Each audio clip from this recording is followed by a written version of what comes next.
Кырым татар тілінде севімлі сөзіңіз. Sevgi, çünkü bizde her şey sevginin başlana. Ana tilimizni nasıl öğrenmek mümkün?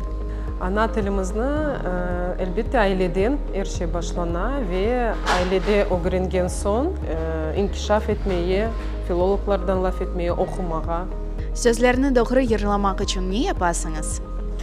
Men çok buna dikkat ayıram ve elbette bizim filologlardan laf etim. Çok okuyayım. Eğer bir suallerim olsa, urgu üstünden çalışam. Ve belki de çok dinlemek gerek elbette. Sevimli yeriniz nasıl?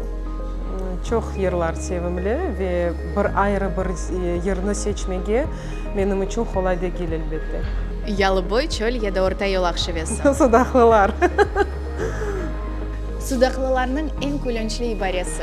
Belki de sokak süpürgesi. Kırım tatarca sögünesiniz mi? Elbette. Kırım tatarca laf et çünkü Çünkü bu bizni millet olarak gösteriyor ve bizim kimligini herkesge tanıttıra.